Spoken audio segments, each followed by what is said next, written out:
I've played a little girl more times than I can count. Always playing a little girl, which you know, I think you have to embrace. Like, what are these roles that are coming to me? And then, okay, how can I make them the best that I can do it? I found myself taking on a lot of like artist emotions, and because I am a former artist, I really wanted to take care of them and get them everything that they needed. I think at a certain point I had to step back a little bit because you have 120 people and you can't please everybody. I want to keep creating. It's really just where I thrive and where I feel most at home. I want to continue to storytell. I want to continue to collaborate with amazing artists. You know, that if we can inspire each other, which then maybe hopefully in turn inspires audiences and would be great.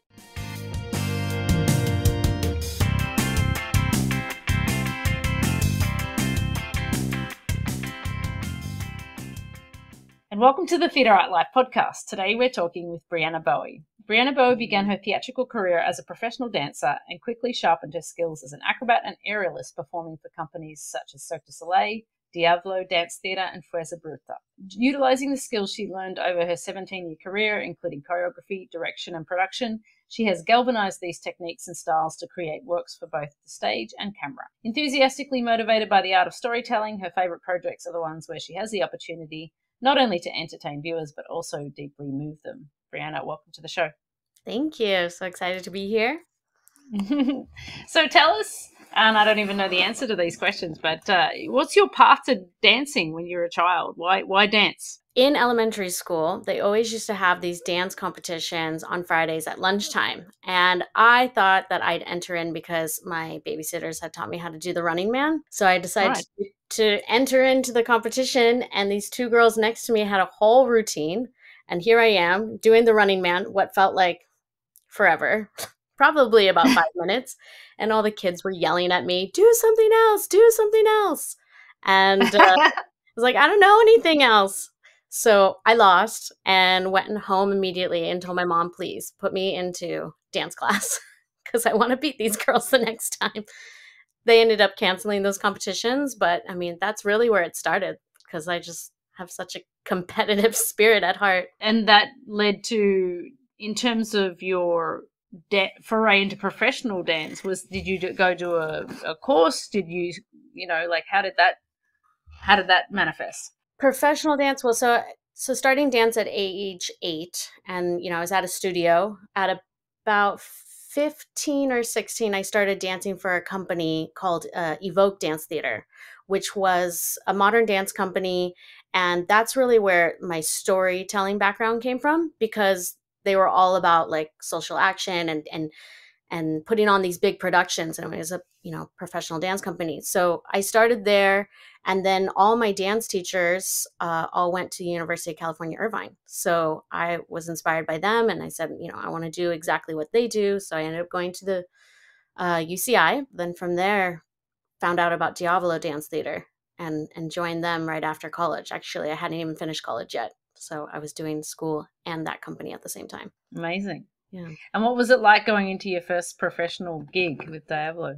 It was overwhelming because I had never done anything like that before.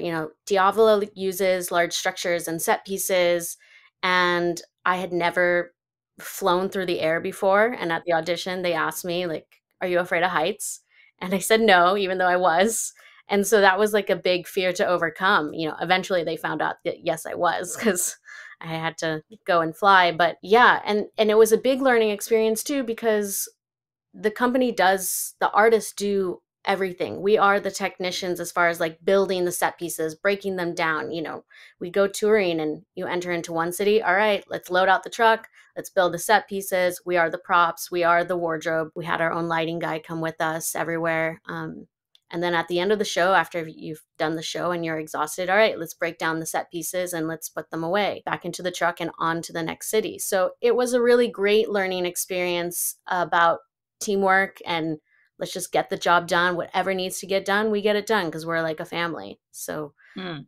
that I'm glad that I had that experience because as the artistic director Jacques Hein would say, he says, nothing is harder than Diavolo. If you can do Diavolo, you can do anything else. So when I went on to do Cirque du Soleil and Fuerza Bruta, it really was easier. I'd never Mm. worked harder in my life, except maybe more recently with Dragon. But but artists never worked harder as I did with Diavolo. Mm. It's a good benchmark when you've had to work really hard, right? Because then it's always something that you can compare back to. So you can always say, oh, it was never that hard. It was not as hard as that project. It's not as hard as that project. It's great to have done something that's been super difficult. Yeah, exactly. And also get you to appreciate when things are coming easier. It's like, wow, Mm. this is Yeah. nothing. This is awesome. But you make it sound really easy that you just get a job straight out of college. Like, how did you actually get that job? Like, was it a difficult thing? Was it an audition? How did you show up for that? Yeah, so it was an audition, and it was 2 days in a row, if I remember, or it was two weekends. I think it was just 2 days in a row. And there was a strength test portion, there was a dance portion, there was an acrobatic portion. So I did prepare myself beforehand because I knew that going into it. So I went and polished a little bit more on my tumbling skills. I hadn't tumbled in forever, and I was never a gymnast, but I did take tumbling classes sometimes. So did that and then made sure that I could do all the strength tests. Girls had to do at least 5 pull-ups, which feels like nothing, right? But then the way that they do it is you would have to do a 4 count up and a 4 count down. And when you do that, and it's a slow 4 count, it starts to get a little bit harder. Mm. Yeah, did that audition. There was a little improv section, and they were looking for one female. So, and I think to this day I might be the shortest performer. I'm not sure though. Has your height had any impact, do you think, on what kind of styles you've done or where you've headed in your career? Is it Yeah. been a factor? Yeah, I never auditioned for, like, say, the sexy female heels girl because that was just never uh in my wheelhouse, but I think what I embraced was more character work. You know, Mm-hmm. that really is more my personality anyways, is more the characters, and I've played a little girl more times than I can count.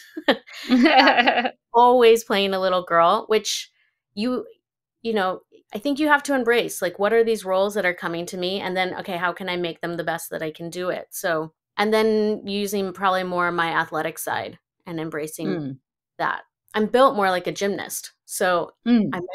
I might have been a gymnast had I taken a different path. Yeah, it's interesting because you said you probably you didn't train with a gymnastic background, but when I met you in person first time, it looks like you come from the circus world, which you obviously went into, right? So, what was that transition like from dance and into the circus world, and then learning more about that those disciplines and those areas? So Diavolo was definitely a big stepping stone because we were working with structures and set pieces and flying through the air. That gave me the confidence to go and audition for Cirque du Soleil. But I auditioned in as a dancer. And then once I got in, I let them know, hey, I have all these other skill sets and I like doing character work and I like going, flying in the air. So they allowed me to try those little things here and there. So I did Iris or Iris. That was my first show, and I was mainly a dancer, and then I did a backup clown role. And then I joined the Zarkana cast, and that was all character work with one aerial hoop act. So that's when I started to learn that stuff. But, you know, a lot of it, I think, too, in the circus community is asking each other, like training with each other, asking for help. Hey, I want to learn this skill set. I want to learn that skill set. So that's really great once you get into the company, being able to share those skills. Yeah, I think it's a wonderful opportunity to feed off each other when you're surrounded by such talent, right? And what better place than a Cirque du Soleil show, right? Mhm. So from performance, when did you obviously you got interest in the circus and dance and then character, and then you started to work into actually choreographing and directing and producing your own stuff. So what was that impetus to make that transition? Well, so I have been choreographing dance most of my life. I took my first choreography class back when I was like 11 or 12 years old. And so I'd choreographed all throughout high school, all through college, did my own college show. And then once I started joining companies, that kind of got put to the side. And it wasn't until I did a show with Cirque and Nevada Ballet Theater that I started getting into choreographing again. And then being within the circus community, I said, well, let's try some of these. Let's try choreographing circus acts or, directing a show. I basically went to the senior artistic directors along with a friend of mine. His name is Noah Bremer. And I said, we'd like to put together the Cirque Cabaret, which had been something that Cirque had done for many years, but it hadn't been put on in maybe like 9, 10 years. So they said, if you guys want to take that on, you guys can do that. And then at the same time, we decided to put on our own show called Connect, which is a story about a father and son and their relationship, and how sometimes technology can actually, it's supposed to connect us, but it can kind of pull us apart, and we can get immersed into our devices. And in this particular case, the dad was immersed in his device and wasn't paying attention to his son, and missed his whole childhood. So a little bit of cats in the cradle, or, he goes back in time later on and he corrects his mistakes and he spends more time with his son. So we used circus to tell that story. And we had 23 different artists do that show. And we put that on at the Summerlin Library. Nice. So what for you makes a good show? What makes a great show? For me, and I know I keep going back to this, but it's how it touches people. If we take, let's say, just act by act, there's so many talented artists and so many technical tricks that we can do. But unless we're not touching the audience, my question always is, why should I care about what's happening up on the stage? So telling that story, having the audience evoke some sort of emotion, connecting with them that way is always important. And that doesn't always have to be like super heartfelt. That can also be within a comedy, making them feel a certain way, or I don't know. I think it's been ingrained in me since I was a kid. And also my own personal way, when I connect with people, I always like to connect with people a little bit more intimately. That's how I feel, I guess, my strongest or most myself, is when I make those human connections. And a lot of the work that I did, especially when I was choreographing for dance, was about human to human relationships. Where do you start in that process of, okay, well, they've got these circus performers that can do all of these technical tricks, and then I've got this story. How does that begin for you when you're in your process? So it's different sometimes. It's different all the time. Sometimes, an artist will approach me and say, hey, I have this act and I want your help with it. And so I'll ask them, like, well, where are you? What is the story? What is happening here? And what is it that you want to tell? Or I say, well, okay, well, you might want to change the song. So sometimes it comes with a song. Sometimes it comes with the idea, and then I have to find the song. Or sometimes I'm inspired by the artist and I'll go to them and I'll say, hey, I want to work with you. Your movement quality says so much to me. And I've had this idea for a while. So it's different every time. With the story of Connect, I had a group of friends that they were all working on their own personal projects. So I asked them, would you want to put that into the show? And can I tweak it a little bit so it fits within the theme of the show? That might mean changing the story for them or changing the song for them. And so that's kind of how we put Connect together. Yeah. That's great. So now that we're like post-pandemic world, and how do you feel like the circus industry is and where it's going? Is that a big question? I don't know if I can answer that question, but I'm asking you. Yeah. Oh boy. Well, yeah. That is a big question. So, I mean, I feel like now, especially living in Las Vegas, there's so many shows, right? And we're inundated with so much entertainment options. And entertainment options, I think, are great.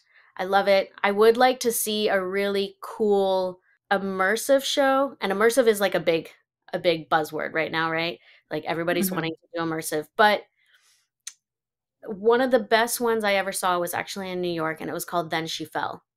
And only 20 audience members could go see a show at a time, which I don't Mm. know if that's the right way to go about it, but because I don't know how much money it actually made, but it was a beautiful, really well done show, and you had a lot of one-on-one interactions with the artists, and you go into these different rooms and you got personal time with them, which was really cool. And it was all about Alice in Wonderland. That's why it was called Then She Fell. Hmm.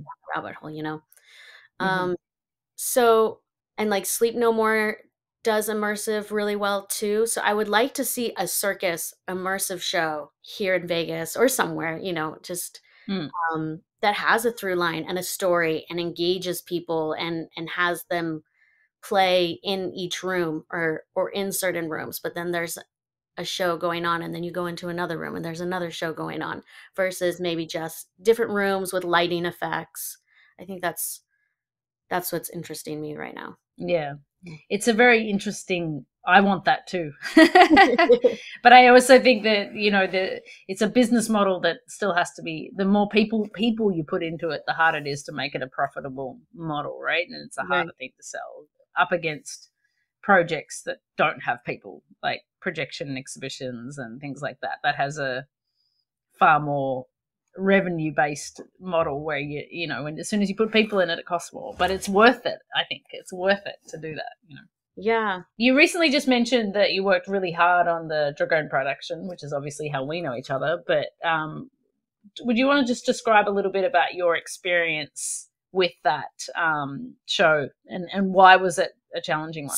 So for me, it was the first time I ever worked on a show of that scale. We had 120 artists and working in another country, um, building a show within like 2 to 3 months. So it was a really fast-paced creation. I learned a lot about myself. I think mostly what I could take on, and and how to juggle a lot of things at one time. And I had done that with other projects, but this one was just so much larger. I found myself taking on a lot of like artist emotions, and because I am a former artist, I really wanted to take care of them and get them everything that they needed.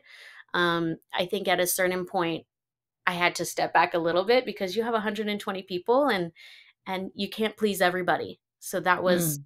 that was a big learning lesson for me. As so A lot of what I came onto was to choreograph or be the assistant choreographer. Um, and I found too that I was trying to manage emotions, or help out here, help out there. And I think my experience with Diavolo came in, as far as what needs to get done. Okay, I'll go do that. I'll go do this. I'll go do that. At least, that's what I wanted to contribute whatever I could contribute to get the job done. And we had long hours, it was a Mm. 10 to 10, 6 days a week. That's it was No a big, mucking big around. project. And now a note from our sponsor. The Theatre Out Live podcast is proud to be sponsored by ClearCom. ClearCom is the leader in voice communications since 1968 for theatre and the performing arts. When the show must go on, ClearCom is there to keep the team on cue. You can find them at clearcom.com. Go check them out. What do you think was the impact, though, on you personally? Being in I've always found that some of the impact of working so hard is that you're not in your home and you're not in your comfort zone and you're in another culture. Like, how much did that play into the experience? Because you're absorbing all of that difference as well as just trying to do the job. Do you feel that had a large impact on you as well, or was it more the work itself? Oh, sure. I mean, there was no personal time, like there wasn't a whole lot of time to check in with myself and ask myself, okay, how am I doing personally? So that did play, and creating in another country too was a big thing, especially because theater is so new for Saudi Arabia, and for the artists there too, the Saudi artists, a lot of them had never done a show, but a show at this caliber. So yeah, that was a big challenge, and just teaching and giving information and helping all of them learn, how do you put on a show like this, and what does it mean to put on a professional production. So yeah, and then just all the things that normally come into creating a show, and always being prepared for the unexpected, and that things will change, and that, come up with your plan B, C, D, Mm. yeah. What was the dynamic between the people that were the professional performers and then the newbies? Like, how did you manage the dichotomy between that? I think there was always a lot of reminding that these artists are new. So letting the professional artists know, like, just continue to be patient. There is going to be a learning curve, and do what you can to help them out. I think it was frustrating for some of the professional artists because they just weren't used to working with such new artists, and then really teaching the new artists, hey, you guys got to step up more. You have to focus. There was a lot of times where I'd either find people on their phones all the time, or a couple artists asleep, missed a whole run through. Like, wake up, what? You missed a whole run through. Oh, okay, sorry. So I mean, it was, Yeah. you had to just continue to be patient, and to teach and give love, and a lot of them really too, I found this was a huge opportunity for them, and that they had been waiting for this for a long time, and that, it was probably as overwhelming for them sometimes as it was for us. I'm sure it was. Yeah. I always keep laughing because whenever I think about, I don't know who it was, but one of the guys that kept bringing his phone on during the souk cart scene. You're like, Oh, yes. you don't tuck your phone into the prop and take it on stage. It's just like, it's just some basic theatrical fundamentals that you're like, why? Why would we have to tell you that? But we do. But that's okay. You don't know, but it's okay. It's just worlds apart sometimes, right? Yeah. And, I worked with some of the traditional artists too, because we had to teach them how to roll these carts up and down the ramps. And these carts were heavy. And it's dangerous, because if you let go, the artists in front of you are going to get hit. So I had a couple of workout sessions with them to try to teach them how to use their core and their legs and their strength, and stay grounded. But yeah, cell phones, cell phones were a huge thing. That's right. So what now that you've had that experience, and with all of the other things that you've done, what do you see that you want to do in the future? I want to keep creating. It's really just where I thrive and where I feel most at home. I want to continue to storytell. I want to continue to collaborate with amazing artists, that if we can inspire each other, which then maybe hopefully in turn inspires audiences, and would be great. Whenever there's an idea that I come onto that really I feel passionate about, if I know if it's a good idea if I pass it to somebody else, if I'm telling somebody else and they're like, yes, I'm like, okay, well then I have to work on this project, because so got a couple ideas in my head. I want to work on personal projects, or show ideas would be awesome. Yeah. And does that include you continuing to perform or no? No, I had a really great performing career. I don't think that there's anything else that I want to do. I feel really happy with what I've done, and what I always tell fellow artists is, like, when your time is done, when you don't have the passion for it anymore, I always call it like expiration date, like when the milk gets sour. Just try to find something else that you're passionate about, because there's so many other artists that want it. And if you don't really want it anymore, and if it's just for the paycheck, find something else that life is too short. Find something else that you're passionate about. But, I'm happy with my performing career. And I'm really excited about just being a creator, and what that can bring. Well, we always finish our podcast with 2 questions, so I'm going to ask you those now. What's your most favorite thing about your job or the industry? Oh my God, for me, that's such a big question, because what I want to say is everything. If that makes sense. Like, That's a good answer. I mean, whenever I go to another city, I want to know what shows are over there and I want to go and see them. I Mm. just love live entertainment and I love getting inspired. Like if I can go to a show and be like, wow, how did they come up with that? You know, that for me is like the most exciting thing is like, well, what's next? Like, what else can we do? I don't know, everything. I love our industry. Yeah. No, but that's good because generally, well, then that leads me to the next question: was if you could change one thing about your job or the industry, what would it be? I think it would have to be, especially when you're starting off, letting artists know you don't need to get paid in exposure. Like, I've done so many jobs for free, which I'm okay with, but it didn't really serve me in knowing how much my time was worth. So that Hmm. when I went to go and do professional jobs, I didn't know how much to ask for. And I would still say to this day, I really am terrible at negotiating. And I think part of that is due to the fact that if you're just passionate about it and you really want to do it, sometimes maybe you'll take less. But I would like to just always let artists know, like, get paid. Don't do it for free. Don't do it for free because the more that we do it for free, then the harder it is. Do you wish also that when you were starting out that you had sort of more business training as well, like to help you prepare yourself Sure. for a freelancer? Because you are like essentially when you're going out to market yourself or getting jobs, you are your own business, right? Like it's not like you're a full-time employee and there's tax you need to pay and decisions you need to make about what kind of salary you need to live, etc. Yeah, no, sure. Yeah, absolutely. I mean, if they're I mean, I'm sure some colleges have those courses, but I didn't even know how to put a resume together. I had to learn how to do that. I had a friend who had been in the business for 20 plus years. She wrote my first resume. She put all my whole CV together and I would always go to her with my contracts.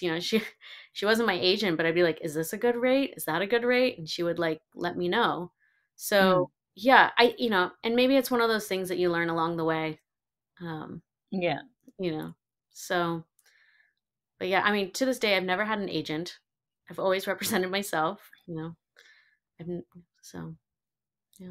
You've got through your career so far, Brianna. So Yeah, I think you're doing just fine. that's fine. Thank you so much for joining us today on the podcast. It was so good to hear about your early years and your career. So thank you for joining us. Yes, thank you so much for having me.